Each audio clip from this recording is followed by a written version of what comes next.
I think. I don't know. Maybe. Okay. I'm just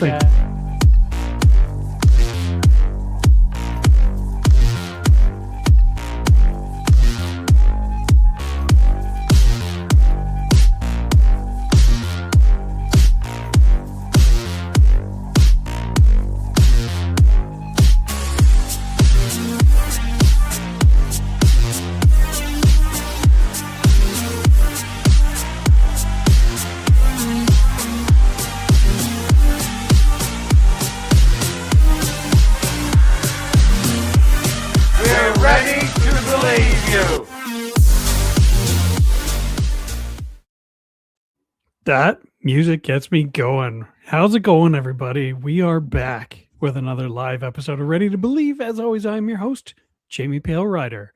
And I am joined by Steve Hosenose Lewis, who Thanks for has joining weird me. headphones on. Yeah, you do have weird headphones. It's off-putting. I don't care for them. I also feel like I'm kind of deaf because they don't work with this microphone. Yeah. So I can hear you all fine, but I can't hear me, so I'm yelling. Oh, that's fine. You can yell. Get loud. Get hype. Get energetic. Get hype, okay. Yeah.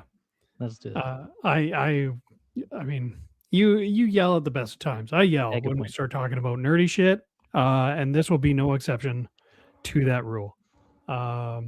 So first off, before we get things rolling here, I feel like there's some people in the chat we need to say hi to.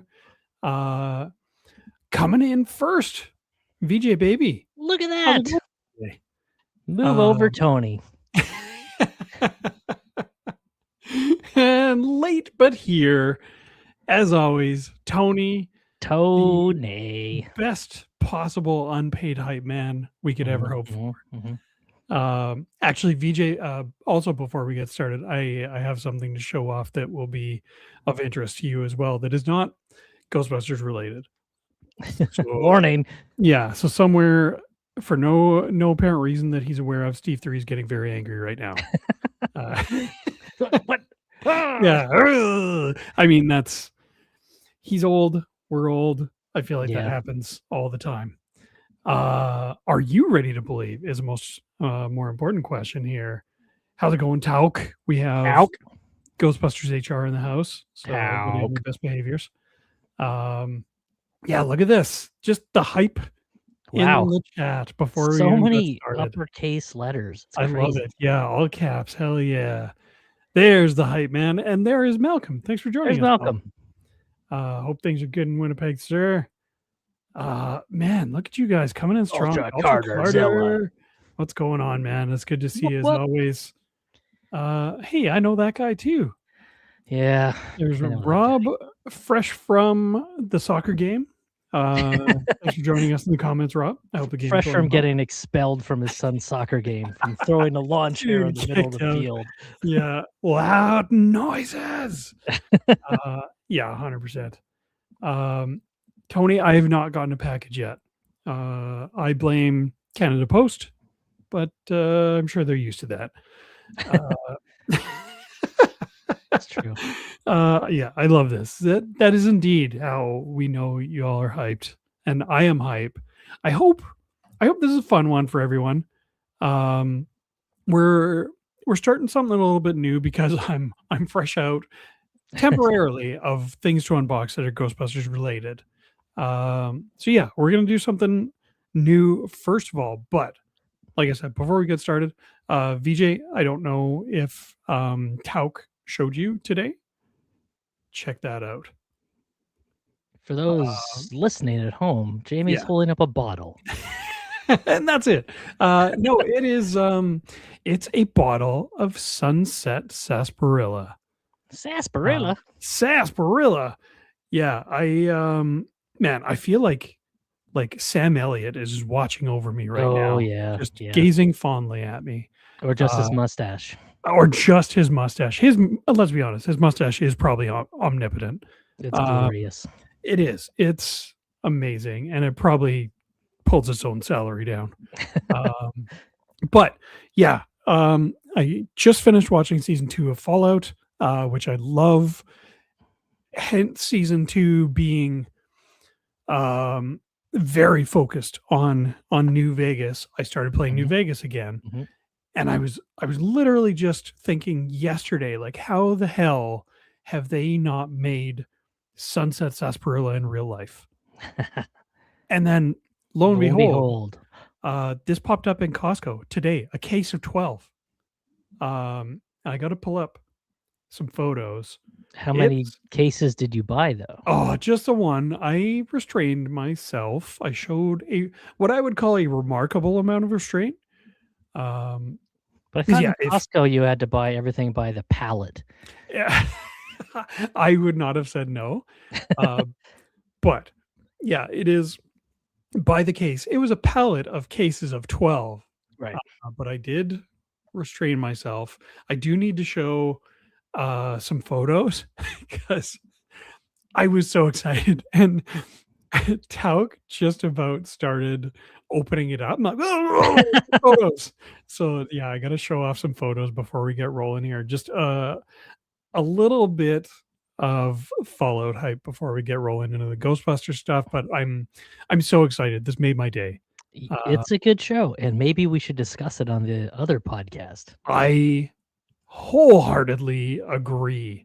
We did, yeah, we were talking off air. I'm pretty sure we talked season 1 because Rob the fates aligned against Rob, and basically forced him to watch season 1, and we got to talk about it, which I was really excited for because I love Fallout. Yeah. Um, but I don't think he's watched season 2. I would love to talk about season 2 because holy cow, do I love New Vegas. But yeah, we're gonna show some photos. Um, Well, maybe his car will break down again and force him to watch season 2. I'm just gonna start yanking cables from his dashboard or something next time we're over there. Just get But that yeah, look at fob. this. Look at these photos. They went all out on the packaging. Mhm. It's look at this. Like there's stuff included inside, which we'll So, get to. I will say as somebody who's not I've never played the video games, just as a designer, I'm loving the retro graphics. This is Like, straight they from the games. nailed it. It's like billboards and posters Yeah, from the games. It is. it's cool. I love retro futurism Mhm, and like cassette futurism, all that stuff. I love it. And we even when we were talking Fallout season 1, we were talking about like what kind of punk Fallout is because you have steampunk and that kind of stuff. I'm like, well, what is Fallout? And mhm. I don't know if I made this up or if I read it somewhere. Honestly, I feel like I made it up, but I just started calling it nuke punk. Nuke But Punk. it's retrofuturism. Yeah, It's yeah. that 1950s It's idea of mid what the future would look like. it's mid-century punk. Yes, 100%. Like, look at this box. There's the Yeah. bottle in all its glory. So, the one thing that I'm like, okay, maybe this is too nerdy because this ties into the game, but like, wouldn't it be Mhm. cool if under some of the bottle caps there was a blue star? Because that's a thing in the game where Eh, you will find very rare caps of Sunset Sarsaparilla that have a blue star, and it was part of a contest that they were running in the before times. hmm. It was supposed to lead to like this great fortune, and you had to collect these caps with the blue star underneath. Lo and behold, there Yeah, is one. nice. So these caps were just in this little pouch that was inside the bag, and one of them has a blue star in it. Like, Hmm. man, they're going all out. This is making me so happy. Blue star Um, and a QR code. and a QR code. So it takes you to like a website where they just have like their write up. And Mm, clearly, someone who works for Jones Soda is very passionate about Fallout. yeah. Or the marketing people did their jobs. Either way, they've That's unheard of for marketing. right? I've dealt with marketing before, and if you work in marketing, I apologize, but um, this goes well above and beyond anything I've seen come out of a marketing department for anything before. Yeah. So clearly, there's some love for Fallout So at Jones Soda. what's the big bottle cap? So the big bottle cap is a magnetic bottle opener. Ah, that's what I thought. Yeah, Nice. and then the pouch that it came in. And if you were doubting my Fallout nerdery, and Mm, hence why I called out VJ Baby, this was a gift from VG Baby one year for my birthday. Wow. It's a full-on like weathered wooden Yeah. box with 6 Nuka-Colas in it. Did VJ make that? Yes, she did. Damn, that's impressive. Yes, it is. She weathered up the signage. Even put like the bottle caps and the labels on the bottles. Yeah, yeah. Yeah. So I still have that it's in a prominent place in my collection. I love Fallout. That's very cool. So yeah, I was so excited when this came to the door this morning. But yeah, I just wanted to show that off before we get going. I love Fallout. We should absolutely talk about it one day. Fallout. Meanwhile, while I was going on about Fallout and not Ghostbusters, Archer and Dave rolled in. Oh my God, they're both here. Thank you guys so much for joining us after the fact. Dave, you'll have to let me know when you're live. I followed your channel on YouTube and set up notifications, so let me know when you go live. If you were live before this and I wasn't there, I apologize. I'm trying to do better about that. But yeah, feel free to drop in your. It's my cross to bear. It's an uphill struggle. I'm trying. But yeah, Dave, if you want to drop in like if you have a schedule of when you're live and your channel name, please feel free. Okay, that makes me feel a little bit better. But yeah, I try and drop in on everybody's channel when I can, even if it's just to drop a like and a comment, that kind of stuff. But yeah, I'm trying to be better. Anyways, to the topic of our conversation tonight, since we're out of things to unbox, I guess first off, I should ask if you have any updates to share on the RTV. No, nothing to update. I mean, we did just come off a con, and it was busy. I'm lying. This week I got some stuff done. I got some painting accomplished, which is tricky when it's the winter and you're trying to do it outside and it's rainy and it's wet and it's cold.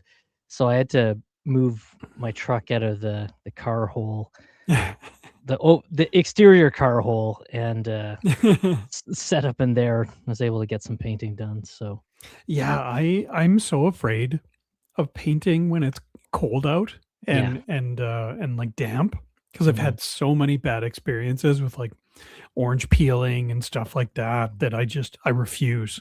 I just won't. I basically just spray it and then I run inside and hang it in my little paint booth. Oh, so you just like quickly get your coat down and then run it into a warmer, less damp environment? Pretty much, yep. I mean, you got to do what you got to do if you want to make progress, right? Yeah. So anyway, things are happening. Nice. It's exciting. And I'm editing video as I go. So things are on awesome. The move. Yeah, if everyone hasn't yet, definitely check out Hosenose's first video for Ready to Believe Island Edition. It's really good and very exciting to watch things come to fruition. Yeah, Dave, I didn't jump on the Janine pre-order. Wow. See, this is what makes me jump on it. Exactly this right here. I'm holding out hope, and this I may be kicking myself down the line. I'm holding out hope that we get a version of Janine that is suited up with a pack and whatnot. Right. And her what color was her jumpsuit? Was it like a pinkish? Oh, she did one episode where she was in Venkman's jumpsuit. Yeah. And she did have like I want to say a pink or a purple jumpsuit, but definitely a pink one in later episodes. But yeah, it's I need it. I need her in gear. As cool as the OG Janine outfit at the desk is, yeah, it's I can't blame you, man. I'm teetering right on the edge. Folded. God, yeah. Oh yeah. See, there's good feedback for you right there. I'm working on it. I am also looking forward to more Hosenose videos. Well, don't get too excited. No, you can't make me. I'm already excited. Me basically huffing paint. I mean, that would also be fun. Yeah. Just Hosenose is high on paint. You're like Apu buzzing around the Quickie Mart Yeah. at one time. And take a drink. Yeah. But yeah, when in the weeks where we don't have anything to unbox and we're not talking about episodes of Real Ghostbusters, I did want to mostly like Hosenose, you and I and Rob and Steven, everybody are into costuming, and I love props, prop work, doing the research. Yeah, it's a huge part of why I love movies. So I want to do some kind of Ghostbusters prop deep dives. Cool. And it's not to like say, oh, I know everything about this prop and I'm here to educate you. Like I see this more as a learning experience. Like I want to learn. So like as part of my preparation, I've done tons of research. Like I've been researching this for let's say a couple weeks now, probably longer, cumulatively. But yeah, mostly just we're gonna go on a learning journey today. Oh boy. About the PKE meter. Yay.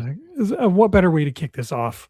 Ghostbusters props than talking the PKE meter. It's one of the most iconic parts of the movie prop wise. Yeah. And kind of as I dive into it, it's a little bit, I don't want to say shrouded in mystery, but it is a little bit mysterious how the actual props worked in the original movies.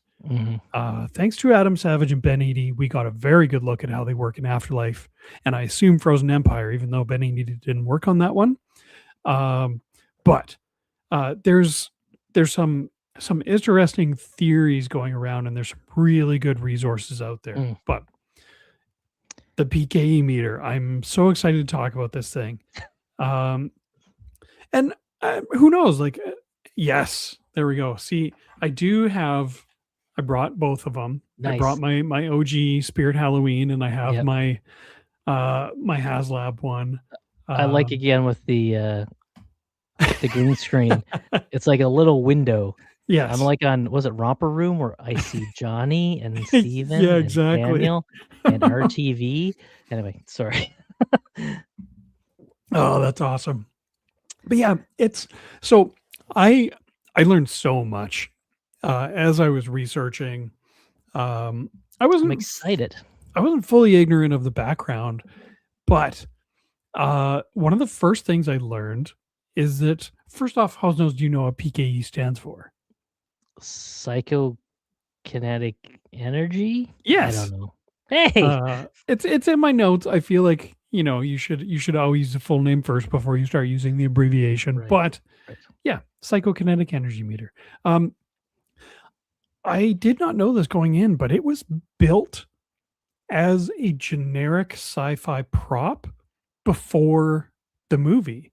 Just buy a prop house to have on hand, like a prop rental house. Yeah. So it's a prop rental house called Modern Props, built it out of a shoe polisher. It was originally an electric shoe polisher. Yeah, just as a generic prop, I feel like it's actually shown up in a few things other than Ghostbusters, but I feel like Ghostbusters definitely made it their own. What else was it in? Now I'm curious about that. It was all after Ghostbusters, but it showed up in They Live as an alien communicator. Oh my god. A great movie. It showed up in Suburban Commando with Christopher Lloyd and Hulk Hogan as a spaceship detector. I'm pretty sure I did not watch that. And I would not recommend it. It's real bad. Yeah, I feel bad for Christopher Lloyd being in that movie. It was also in Knight Rider and Fall Guy on TV. Two of my favorite shows as a child. So like this thing has made the rounds. I'm like surprised that like they didn't buy it and the rights and said that's it. It's it's ours. Yeah. I don't know if you can do that, but that's same with all the blasters from Star Wars, right? Like they were provided by Bapti in the UK. It was a prop, like a movie firearm and prop rental house. And that's just the way it goes in that era of cinema. Absolutely. Nowadays, everything is scratch built and designed for a movie. And I assume if the movie has any kind of like longevity or any legs behind it, it goes into an archive somewhere after the movie is done. Mhm. Which I'm sure there's a lot of Ghostbusters props from Afterlife Frozen Empire for which that's happening now. But I hear all these stories about um like an old Ecto One just sitting somewhere rotting, or props going into private collections. Yeah. Yeah, I was just watching a video today about one of the original ghost traps, the hero ghost traps, Mhm. that belonged to Michael Gross, one of the original associate producers on the first movie, and he sold it, and it Hmm. went up for sale at prop store, and someone bought it. Um, and they had some other things like Egon's original belt gizmo, his boots, his jumpsuit from Ghostbusters 2. And this so the only basically known still existing PKE in existence is in a private collector's hands, Hmm. because it was sold to him by Prop Store. It went up for auction, and he bought it. So there's two PKE props from Ghostbusters 1 and 2. From Modern Props. They built two just to have backup.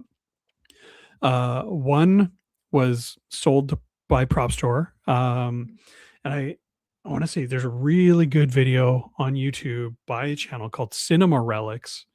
And the main guy, his name is Dan Lanigan, is the guy who bought it. Hmm. And the video on YouTube that they put up is of them dissecting it. What? So they take it apart. And like, Hmm. not because they're like, oh, let's try and like reproduce. They were just curious. Yeah, yeah. This was the only prop left, the only PKE hero prop from Ghostbusters 1 and 2 left in existence. And they just wanted to check it out. So they were very careful about it and Mhm. very cognizant of just like the value, both monetary and like historical, of this thing. And his friend that he has on the show, has worked in the prop industry for years. He's worked on several high profile projects, and he's in there with his little like jeweler's magnifying glasses and like just putting it on bubble wrap, like they're treating with kid gloves and Right. the utmost respect. Documenting it as they go. Yes. And the one thing that I saw in a follow-up video, is a bunch of people in the comments were like, take better pictures of the internals. We're all curious. We want to see it. And he's Yeah, like, yeah. I didn't do that on purpose. And that's so people don't create fake original props Right. that they're now selling. Basically it's fraud, saying Mhm. like, oh, this is the original, blah, blah, blah. So in that respect, I get it. It still kind of sucks. But I understand where he's coming from. He has reverence for the property and for the prop. Uh, it wasn't a germ-free lab with white non-static gloves. They did take it apart just in their shop, but it felt like it was in good hands. Mhm. Even like just watching them take apart the two halves, it was like they were opening the Ark of the Covenant, and I'm I gonna get it. I'm gonna have to watch this. It's excellent. Yeah, I can't recommend it enough. So yeah, the channel is called Cinema Relics. Um, Even if you just YouTube PKE meter, it's one of the first videos that comes up. It's like 25 minutes long. Oh, sorry, it's 16 minutes long. It's really good. They do go into the lineage, its lineage as an electric shoe polisher. They did order the and I have the model here and everything, the Iona Electric SP1 shoe polisher. Hmm. They ordered one in the same finish that it apparently was originally, and unboxed that on cam and just had them side by side. Hmm. You can go onto eBay right now and look at them. Actually, I'll share my screen right now so we can look at it together, because Do I get to guess how much they're going for? you could, in the Or time it people are takes. asking? 10, 12 grand. No, American. not that much. Not that much. 5. So okay, so we have one here that's like, oh man, $15 plus like $42 shipping. I might What? get that. But if you look at it, it's the wrong model. So it's to be fair, they're not passing it off as the SP1. They say right outright it's the SP2. So if you look at it, it's very clearly not the PKE. Like it's got a different like body shape and everything. Click on one of the larger ones so I can see it.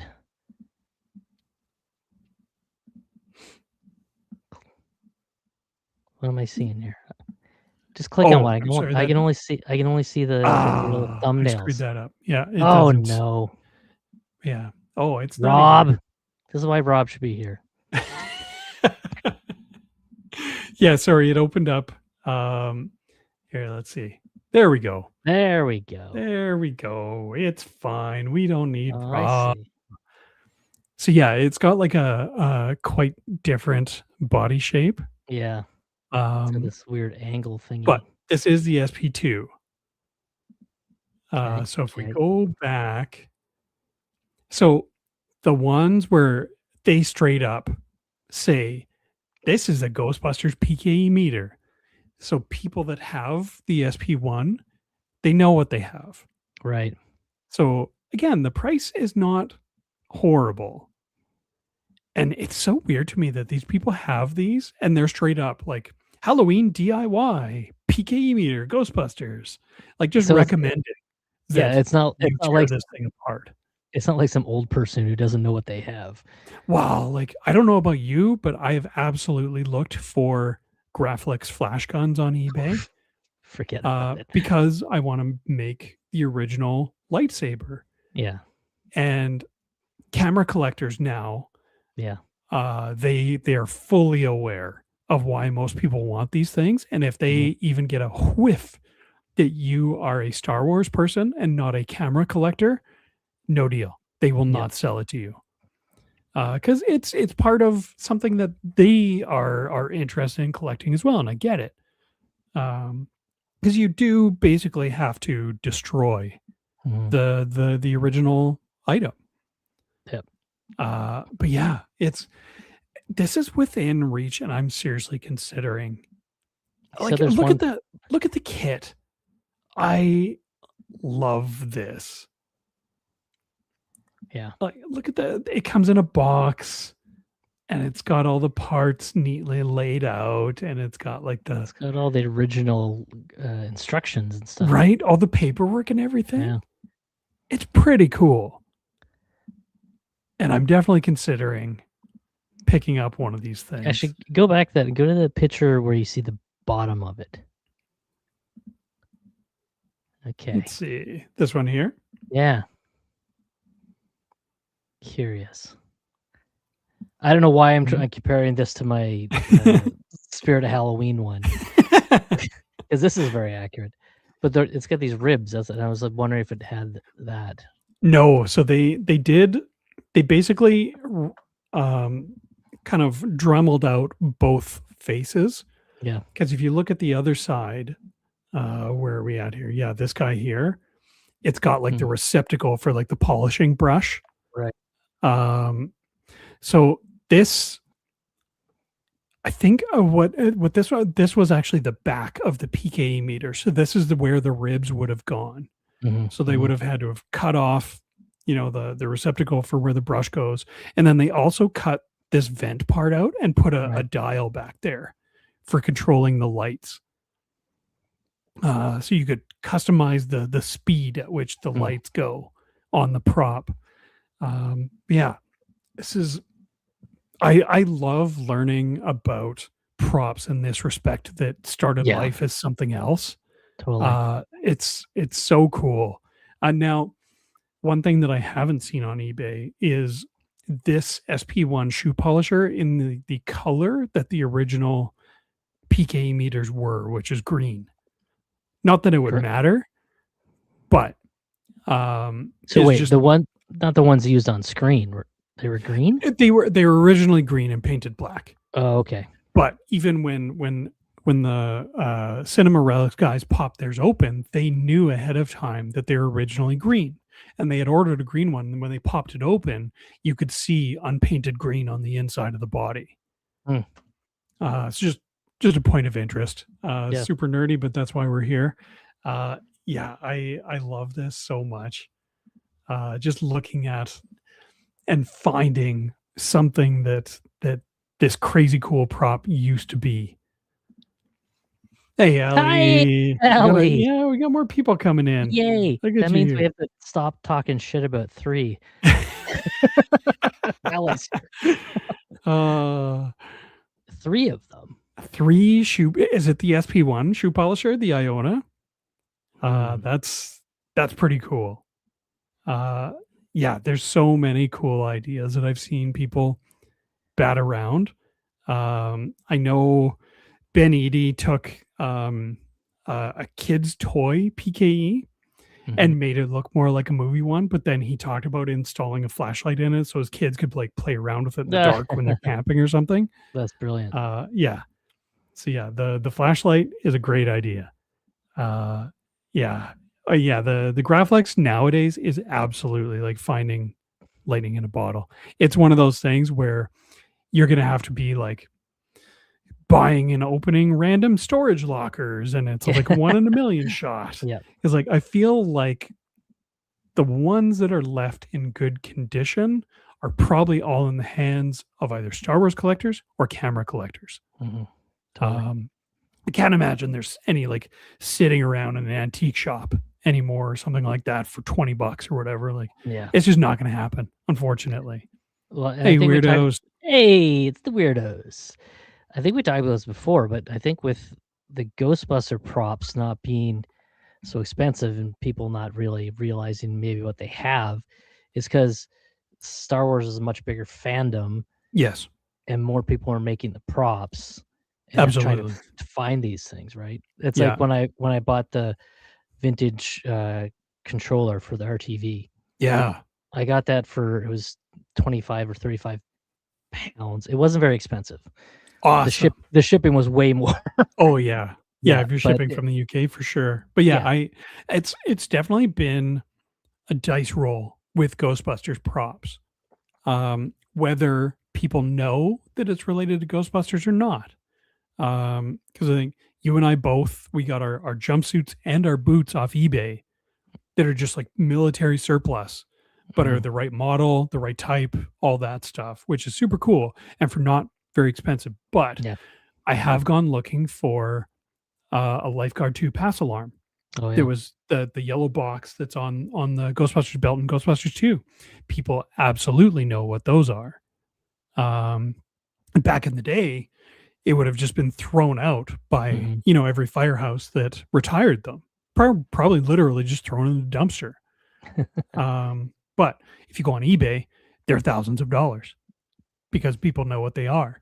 Yeah. And so it's funny to me going on eBay and seeing the Iona SP2 shoe polisher, having someone say Ghostbusters DIY PKE meter, and it's still not being like $1,000, Yeah. which is kind of crazy. So yeah, with Ghostbusters is definitely hit and miss, which I really enjoy. I feel like I'm getting away with something if I find it. Like the stethoscope headphones. Yep. Like I found a vintage pair of the exact headphones, used condition on eBay for $20. Yeah. That's Like crazy. it was just from a vintage shop. It's not like they were like Egon headphones, stethoscope, Ghostbusters 1. Bleh. No, they were just headphones. So yeah. And I also learned actually watching Stranger Things again. They're the exact same headphones that Max wears when she's Oh, listening to really? Kate Bush. Yeah. Huh. So I don't know if that's like a deliberate nod to Ghostbusters or they just wanted like a cool, like vintage looking headphone. But it happens to be that they're the exact same headphones that Egon And used. and now you can use those headphones when you role play or cosplay as Max. Yeah. Just listening to Kate Bush on repeat. Yeah. No, turns out I hate that song with all of my being.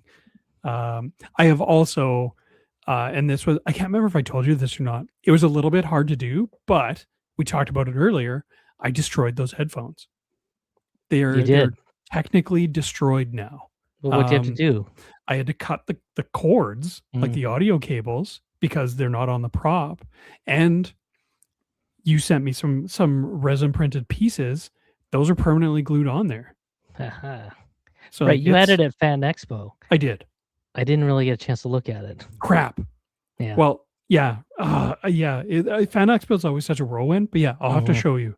Cool. I'm very proud of how it turned out, but it took me probably a day or two to work up the courage to cut the cords. Yeah, it was difficult. But and like I poured over screenshots of the movie, Mhm. making 100% sure that those cords are gone before I did it. And like I saw Well, one screenshot where I'm like, ah, they're there, they're there. Nah, it was just like a camera trick or just like a line in his suit or something. well, next time you need any help with that, I'll come over and I'll pull that Band-Aid off. I'll pull the plug from the wall. Don't fire up the Dremel. Here we go. Yeah, that's you and Aaron are way more fearless when it comes to that kind of thing than I am. Yeah.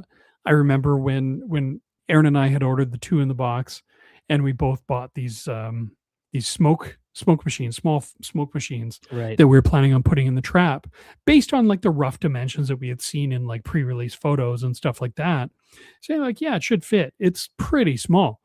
Uh, when the trap arrived, I messaged Aaron because I got mine first. I'm like, dude, the smoker doesn't fit.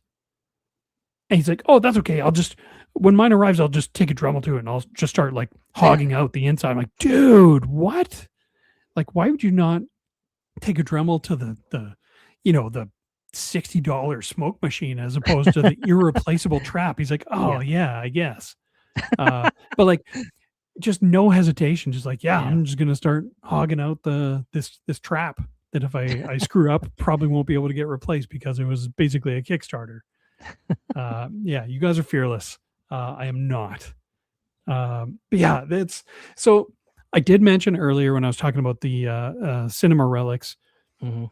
the PKE that they have is the only one left in existence, and there was two hero props. Um, the other one was stolen from Really? Modern Props. Huh. And not only is it stolen, I gotta show they show this in Cinema Relics. I'm just gonna share my screen real quick here because this is hilarious and sad. There's a national stolen art file with the Oh FBI my god. open for it to this day. That is amazing. Yeah, it was stolen and there's an FBI file for it. First we'll get El Chapo, then we'll find the PKE. It's the FBI. Right? They're just working their way down the list. It's gonna happen one day. They're gonna find it like hiding in like a dugout tunnel in Saudi Yeah. Arabia. There's Like, some FBI agent like Fox Mulder somewhere that he's just solely that's his whole purpose. yeah. I thought this was made. They showed this on Cinema Relics. I'm like, Yeah. that's so fucking funny. That is pretty funny. And it's funny to definitely watch the Cinema Relics video because multiple times in that video they're like, and this is not the stolen one that we have in our possession right now. Just We FYI. bought this from the prop store auction. I have the paperwork to back that up, FBI. Don't kick my door down. But also, yes, 100%. I would watch like that Unsolved Mysteries crime Oh my documentary. god. Oh That my would be god. amazing. Right?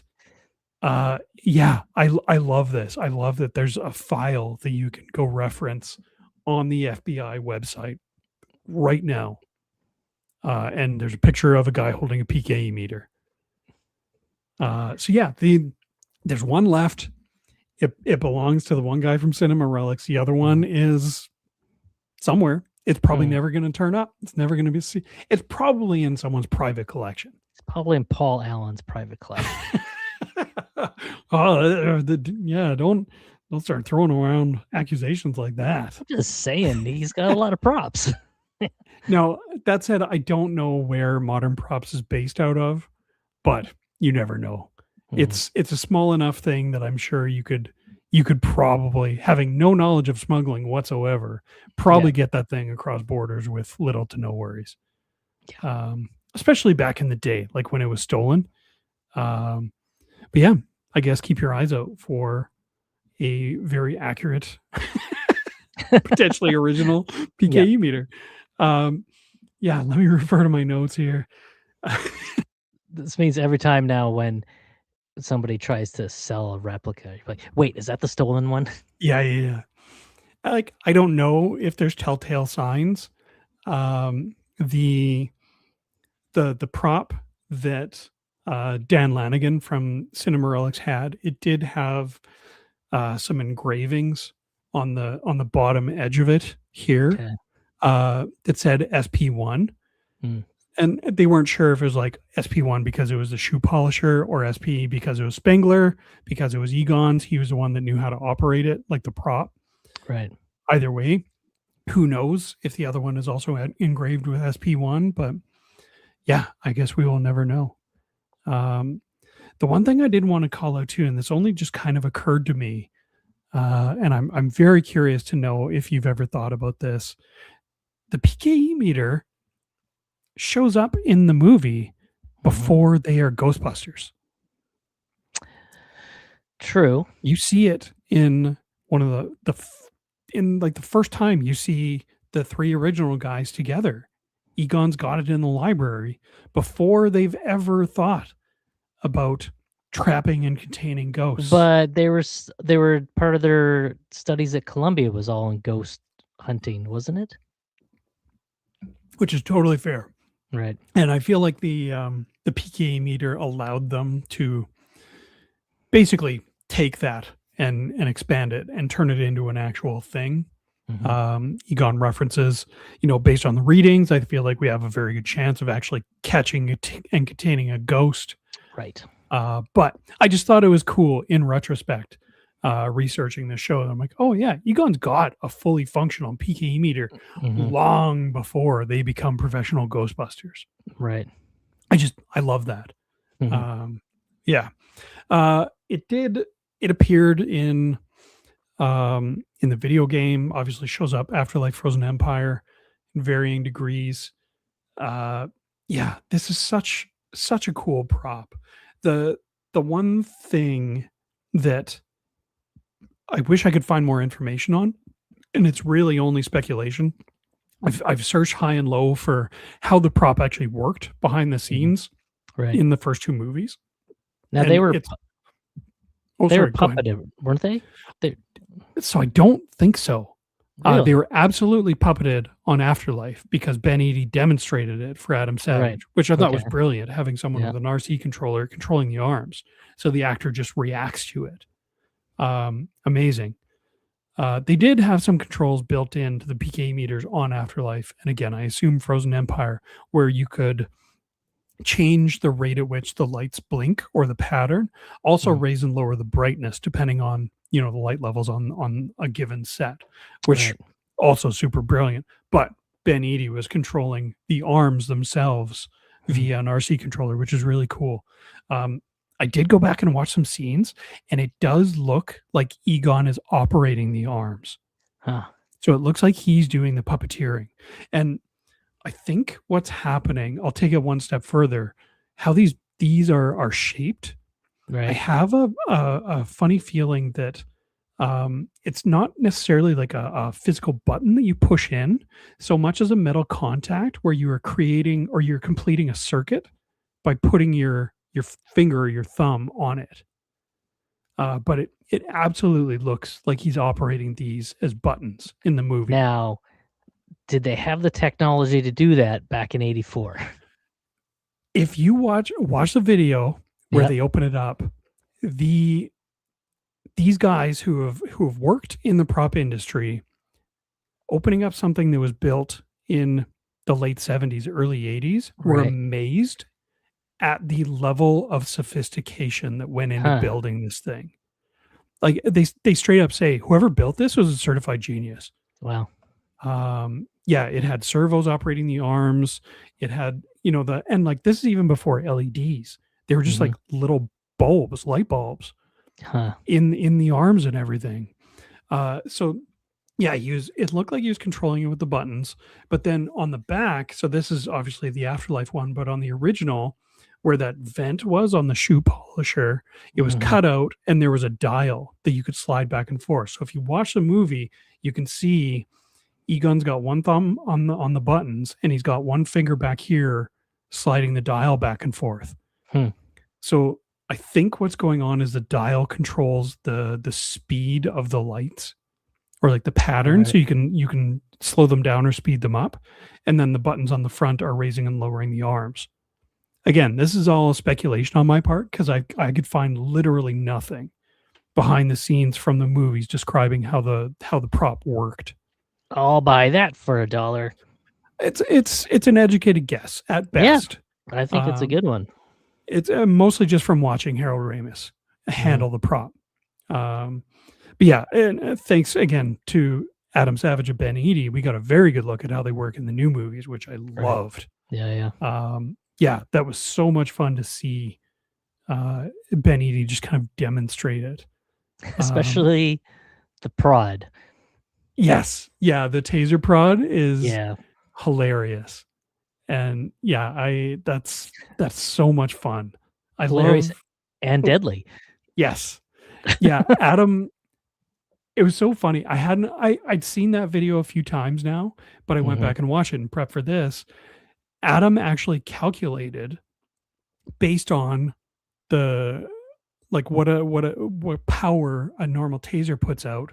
But then you have to factor in apparently how far the arms are away from each other. Right. So he measured the distance between the two prongs and figured out that it's putting out something upwards of 45,000 volts.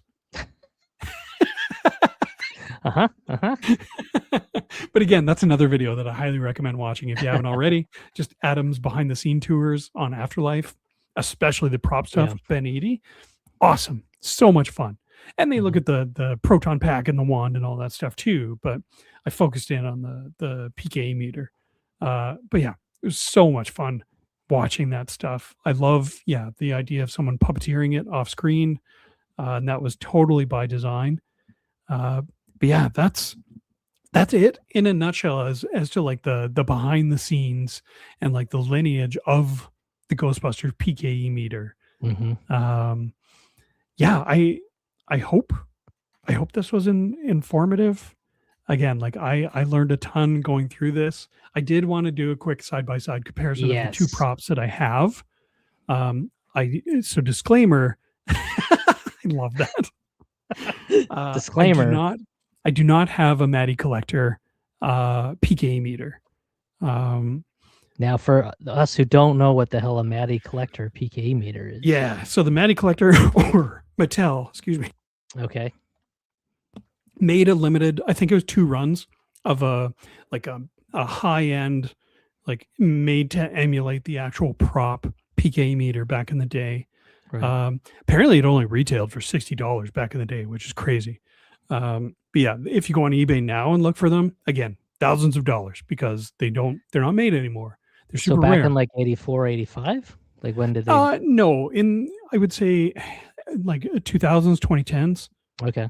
So yeah, not that long ago. And that was by and large the best thing you could get your hands on if you were after a PKE meter. Hmm. But one thing I've seen in videos of it in action is that they've never gotten the sound effects right until the Hmm. HasLab one. And I'm going to demonstrate with the Spirit Halloween one because it was basically the same effects, the same sound effects. It's it's just beeping. And that weird, I don't know what that weird whirring. Yeah.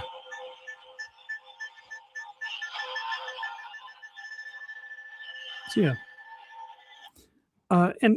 So it's just yeah, the weird kind of like droning noise Yeah. and beeps. And like for anybody who's watched the movies a couple times, like that is absolutely not what the PK sounds like in the movies at all. Mhm. It's got a really unique sound, and my theory again, this is my theory, totally hearsay, is that they wouldn't have had the sounds on set.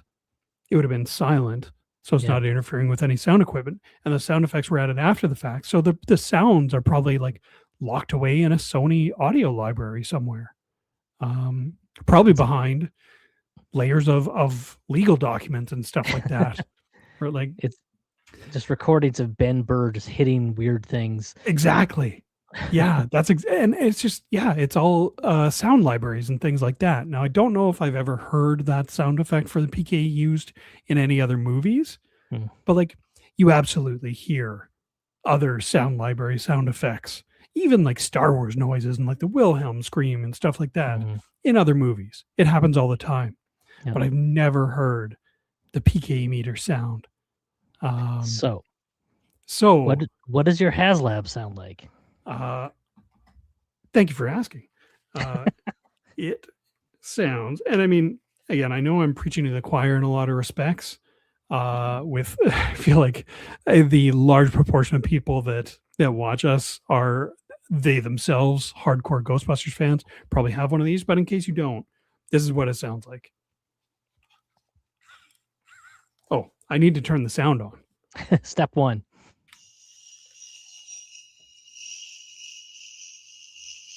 I don't know. Hopefully that's coming through okay.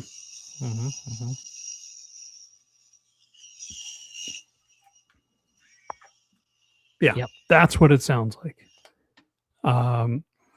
Yeah, I this is the first time I've ever seen a PKA meter that actually has the accurate sounds, and we only got it a year and a bit ago from Hasbro, like HasLab.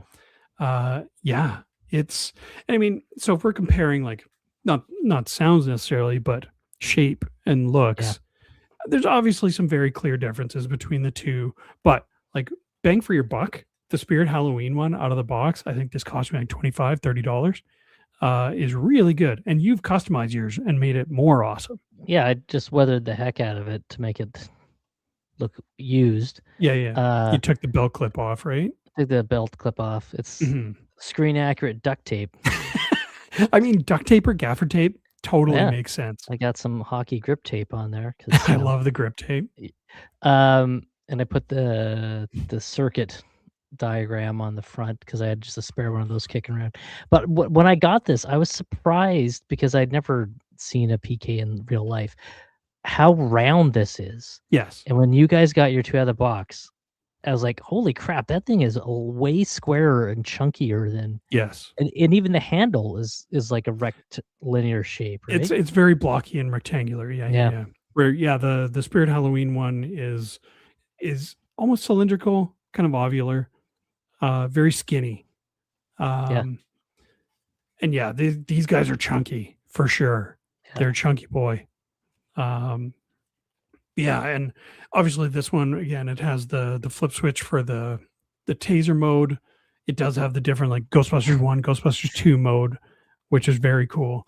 My favorite thing, especially at cons, because it's basically a self-drive mode, is the EMF detector. Oh yeah. You turn that on and then it just drives itself based on what it's detecting. Again, I don't expect it to be very accurate or sensitive at all, but the fact that it basically just drives itself and I can just wave it around and not be pushing buttons is very cool. I will say my new favorite gag with this at the cons when we're going around and I have it is doing the Egon poke. The poke is great. I love just going up to people and they're walking by and then they turn around, they see me scanning them. It's so much fun. And then the new thing of doing the poke. It had a lot of fun on Fan Expo with this thing. I love the Egon poke, but I am not bold enough to poke strangers. But if you've seen Hosenose at a con in Ghostbusters gear, he's a totally different person. It's so much fun. Tony's saying the EMF detector actually works and you can find wires in your wall. 100%. Awesome. I've tested it around my house. There's a bit of a delay, but it does work.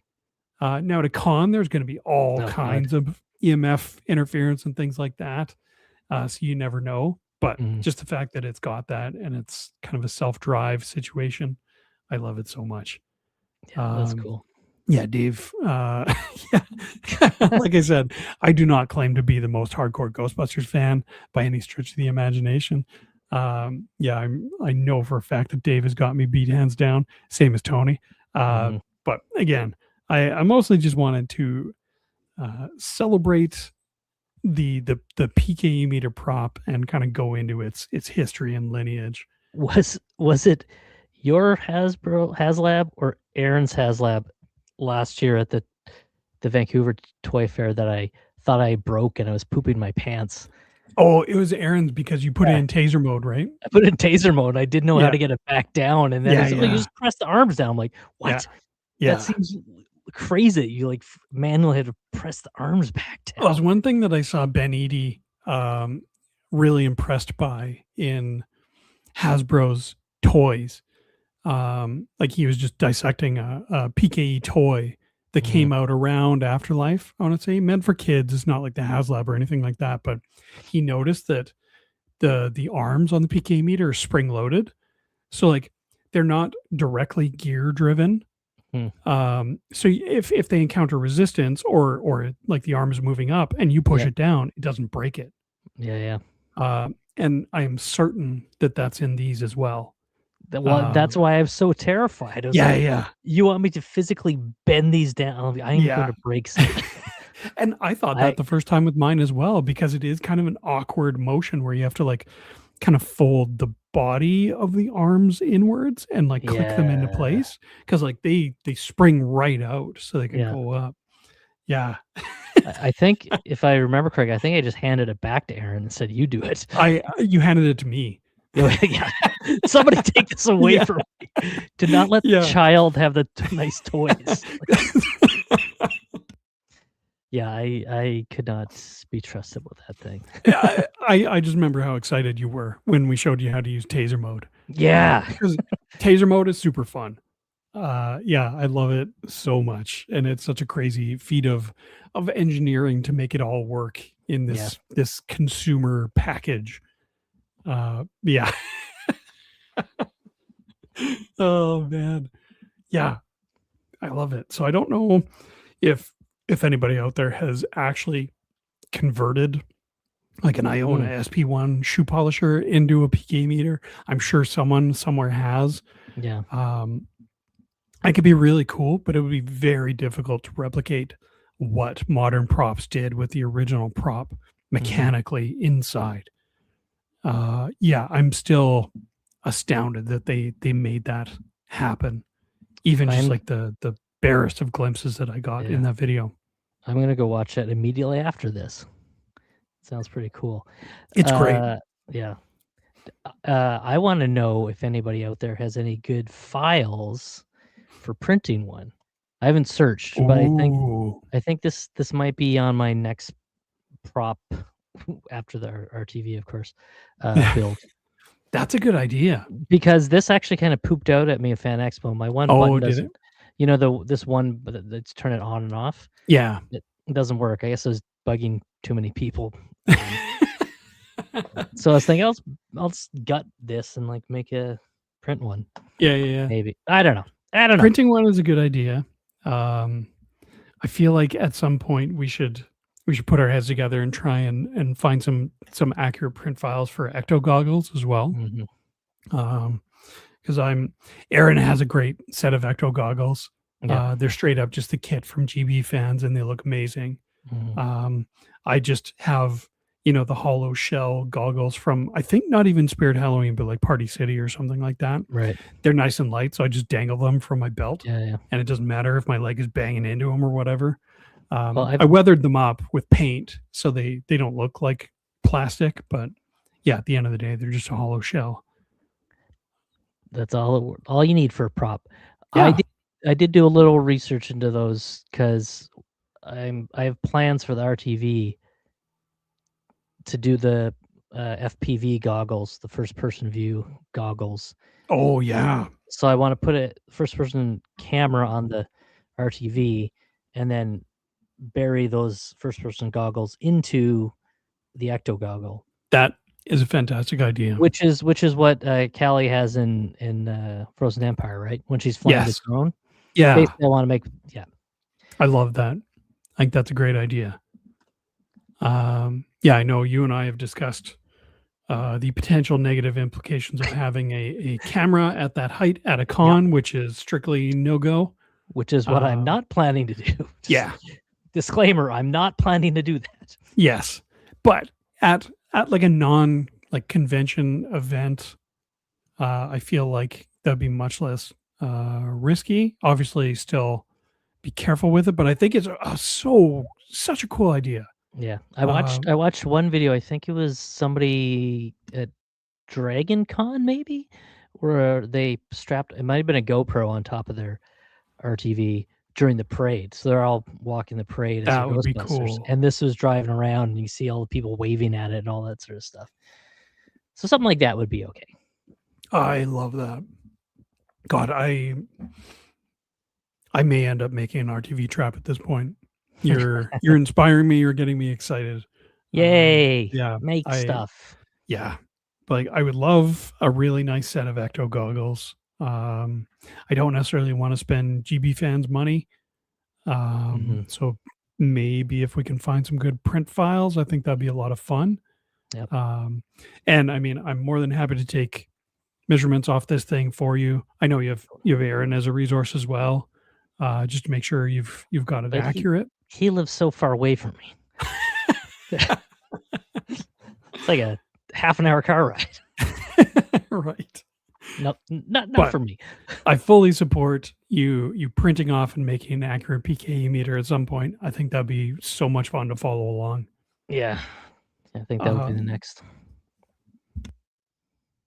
Now, the question is, how does the PKE rank in the fan hierarchy of the most noticeable or whatever recognizable Ghostbusters prop? Iconic, that's prop the word. in terms of just Ghostbusters Like or any movie. Well, it could be both, but I think like just in Ghostbusters, is this the PKE rank higher than the Trap? Oh, that's tough. Right? Yeah. I mean, I think number one with a bullet is the pack. The pack and wand combo. Yeah. But I mean, I don't think you could put the Trap or the PKE. Yeah. Which is your favorite child, Jamie? Which is your favorite child? Damn you, Hosenose, talk about this. No, I can't do it. It's like the holy trinity is the proton pack, the PKE, and the Trap. Yeah. It's 100% that. Like they're all on the exact same level to me.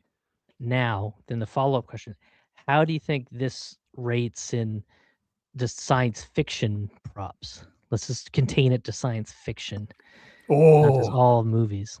It's got to be pretty high.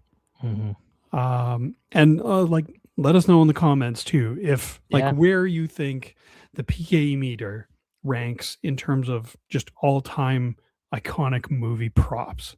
Because like for me, it's right up there. It's like the Graflex hilt lightsaber, maybe Han Solo's blaster, the DL-44, but also like Deckard's blaster from Blade Runner. Yeah. Like it's like easily top 5 in terms of all-time just movie props. I think another good test of that is, would my mother know what this is? That is a good question. Right? Or that is a really good question. I know my mother would not know what this is, but I think if I gave her some hints, she might know it's something from Ghostbusters. Yeah. I don't know if my mother would. My sister probably would, because her and I were both big Ghostbusters fans growing up. Right. My dad definitely would, because he started all of this for me. He's a big sci-fi nerd. Yep. Yeah, Star Wars, Ghostbusters, Star Trek, all of it is because of him. Yeah, I have to say chances are pretty good that, your average person might know what this is. Yeah. Now, more than say, like a lightsaber hilt or a Star Wars blaster. Lightsaber hilt, probably not. Star Wars blaster, debatable. Yeah. It's like, I don't know about you, but we've definitely had,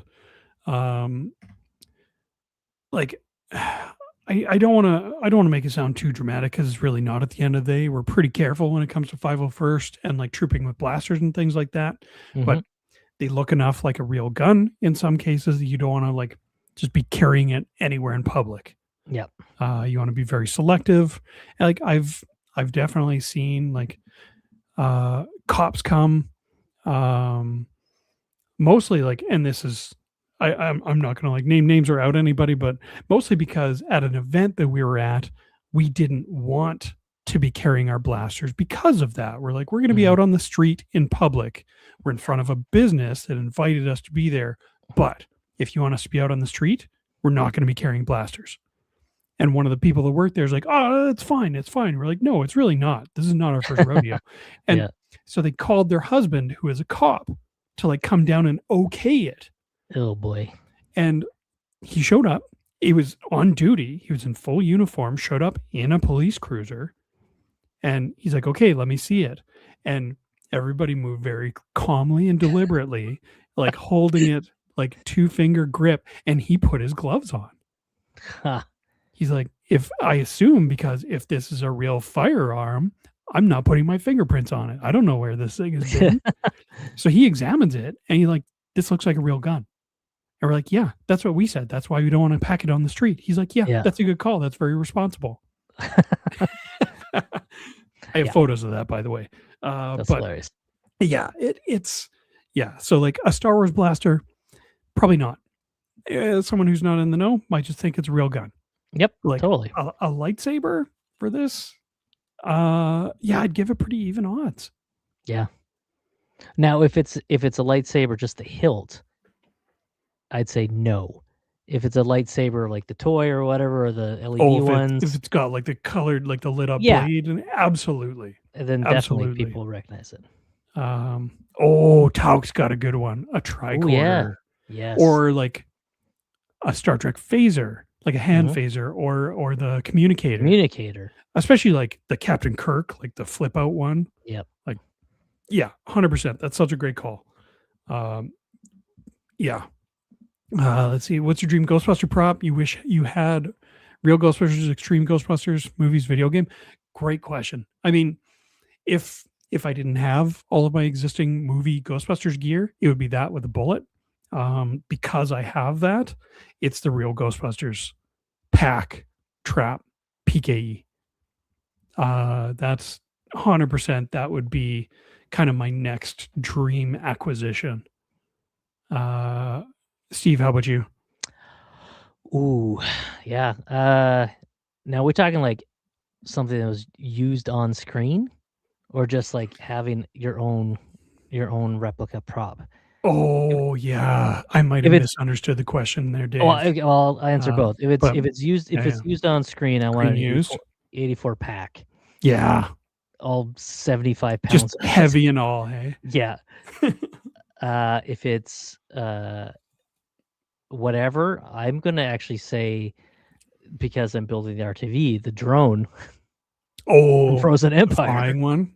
Speaking of That's things pretty not cool. safe to have at cons.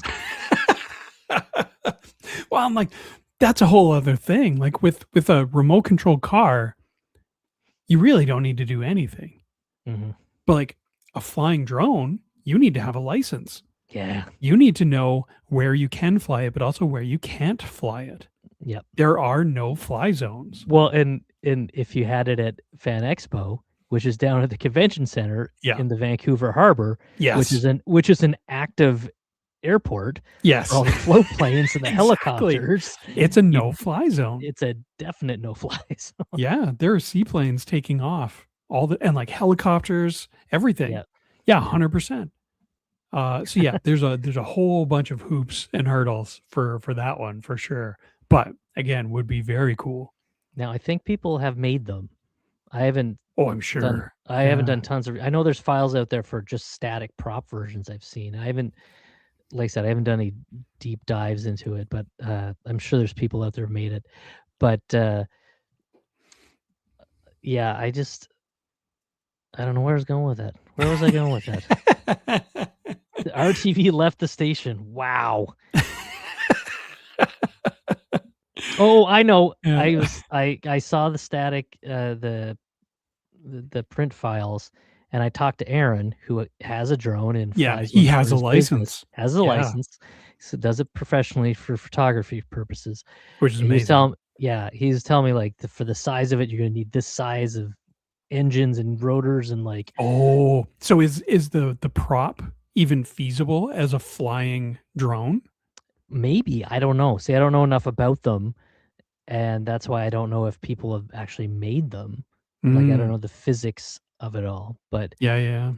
from Well, Aaron there's just thinking about it, he's like, "It'd be pretty big," and, also there's different licenses for the sizes of them to yeah, fly these things too, so yeah. maybe not. Yeah, the, Ecto 1, just have Yeah. that parked in your car hole. Mhm, mhm. That'd be pretty amazing. That'd be my daily driver. Right? I Yeah, how would you not turn the siren on to go really fast through, like, school zones. Oh, man, spoken like a true Venkman. Yeah. Uh, oh, man, I did wanna call out to, yeah, Tony, my dad got me into Ghostbusters, Rip Dad. Yeah, hugs all around, Tony, that's awesome. My Mhm. dad also got me into Ghostbusters. How about you, Hosenose? How did you get into Ghostbusters? Wasn't my dad. No? Oh, no. That's No, no. spirits and black magic. You know what my dad Oh, that's for our taboo. listeners, That's my risque. my dad is a retired minister, so spirits and all that, I don't know. No, I remember I saw it at, a grade 4 birthday party on VHS, and then I was hooked Amazing. from there. I got nightmares from it, and then but I Oh, was still yeah. hooked from there. I still vividly remember watching it for the first time, and it was me and my sister. We were in our basement. We were by ourselves. It was just me and my sister watching it. As soon as the librarian went into scare mode, my Oh, sister yeah. was gone. Up the stairs and didn't come back down for the rest, and I sat there and watched a whole movie by myself. Nice. Yeah, I still giggle about that to this day.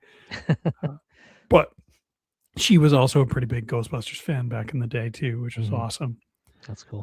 This is cool. Modern Subaru done as an Ecto, and he drives Uber. My goodness, That would be that is excellent. amazing. That's automatic 5 star. Yeah. Is that the Uber X or whatever, the special one? Oh, that'd be awesome. Like, oh yeah, where you can call like a luxury car or something like Yeah. that. Yeah, yeah. Yeah. Oh man, that'd be so good. We are fortunate enough to have an Ecto one in the area.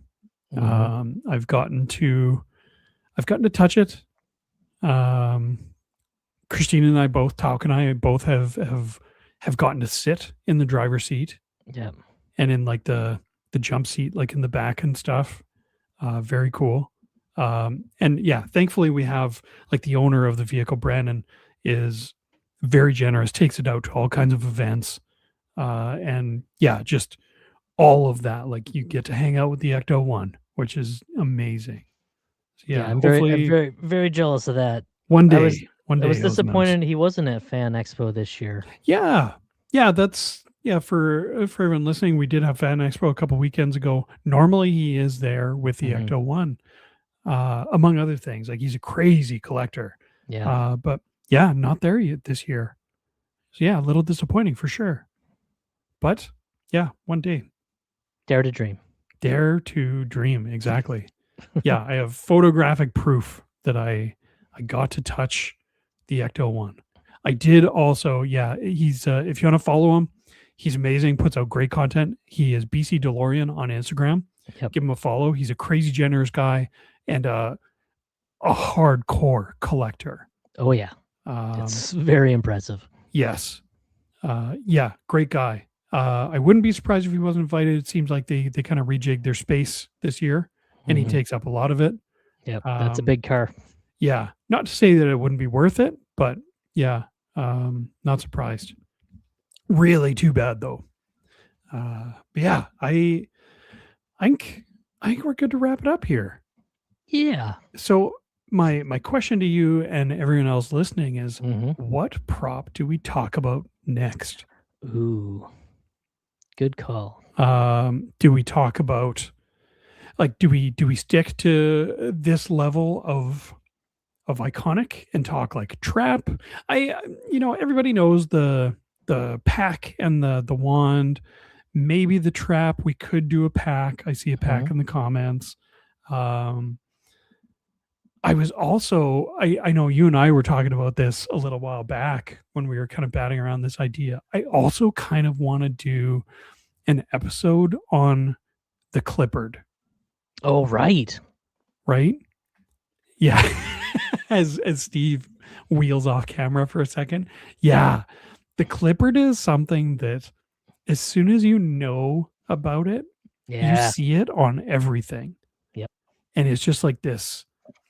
Well, I mean, this is something that I would need to learn about and research for the show. And like, I don't know how much research you've done, but like you have one that you printed, but you also have a real one now. Yep.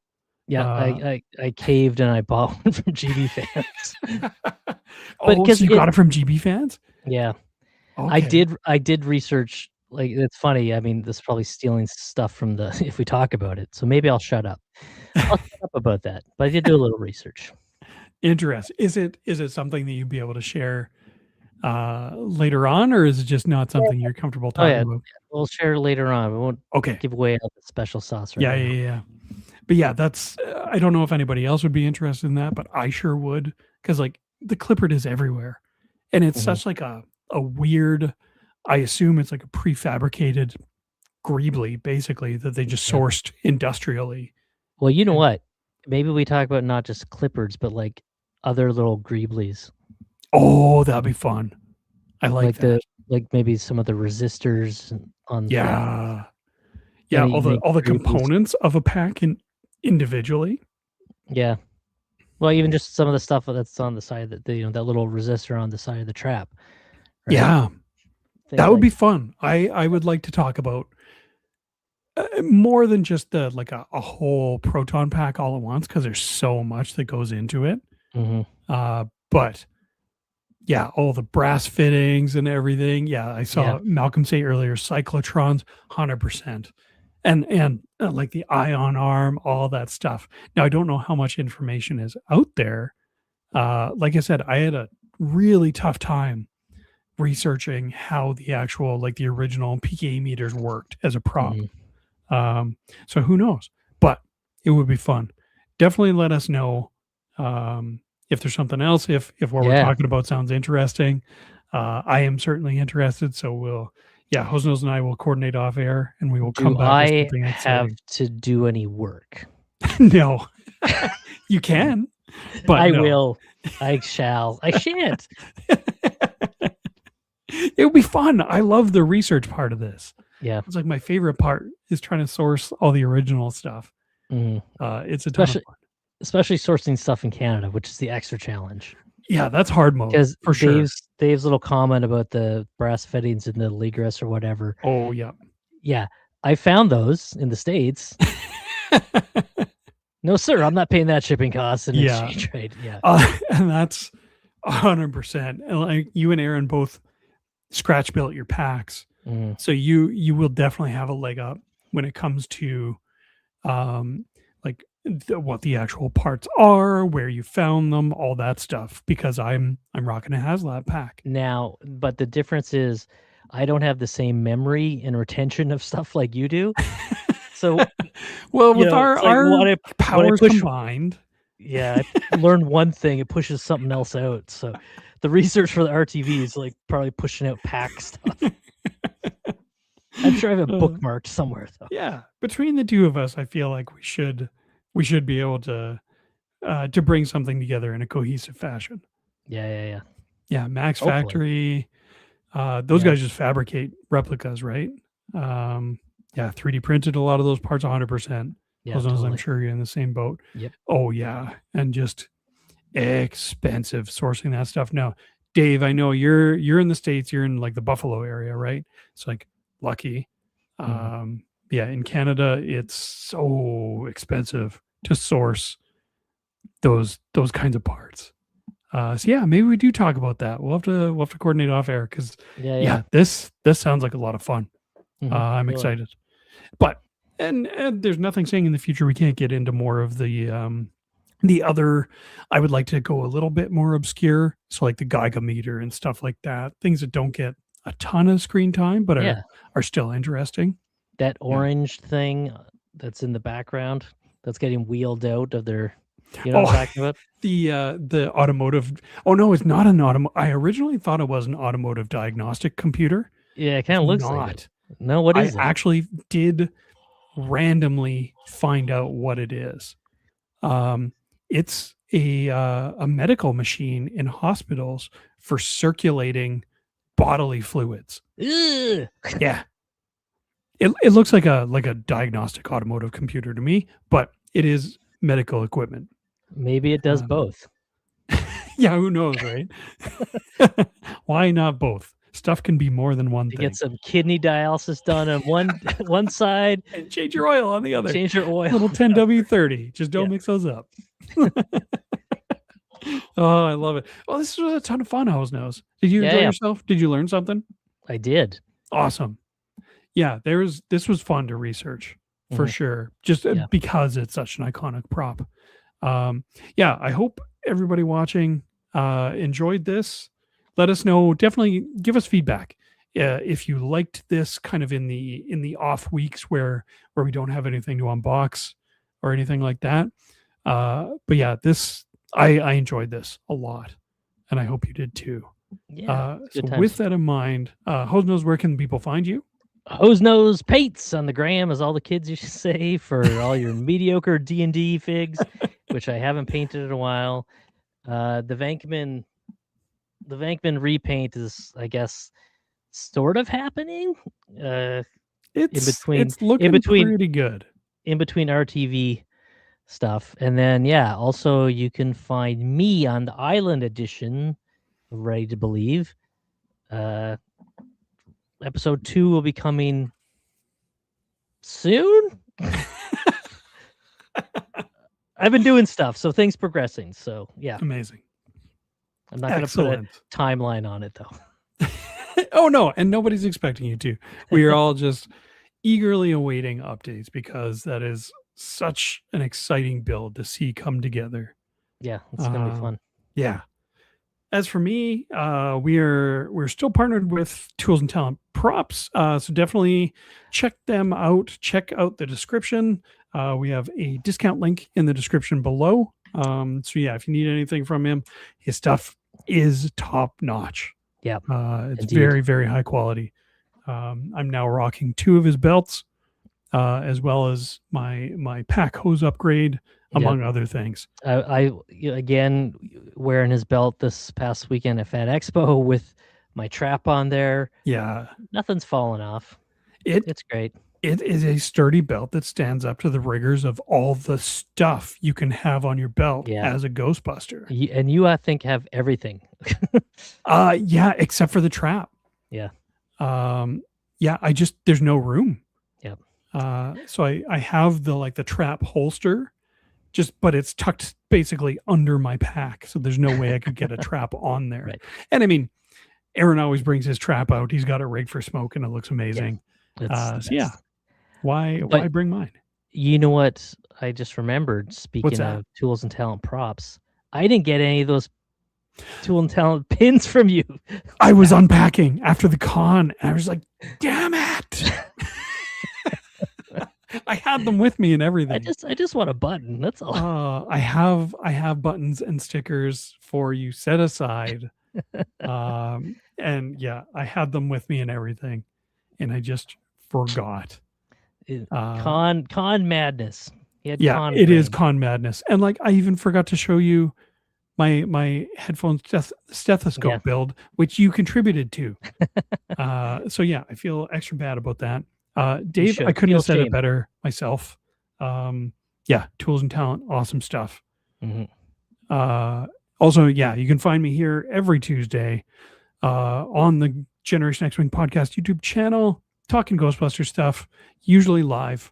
And then every other Thursday, we're still doing movie reviews, doing the odd Star Wars talk here and there. God, after talking about the Mando Grogu trailer, I'm pretty excited, and I may have to watch all of the Mandalorian again before the movie comes out. Yeah, I think I might have to do the same thing. I'm excited. It's But fun. that would mean I have to get Disney Plus back. Yeah, that's fair. I mean, how fast can you go through 3 seasons of Mando? Right? It's true. I could stream them while I'm at work. Yeah. Oh no, wait, that's probably not a good thing. Awesome. Well, Anywho. With that, let's wrap things up. Thank you all so much if you joined us live in the chat. Don't forget to like and subscribe. Same if you're watching this after the fact. Thank you so much. With that, I'm Jamie Pal Ryder. I'm Steve Hosenose Lewis. And we're ready to believe you. Holy shit, we're getting better at pretty good. Pretty good. Good night, everybody. Bye. Like, share, Taco Bell, subscribe, follow us on Facebook.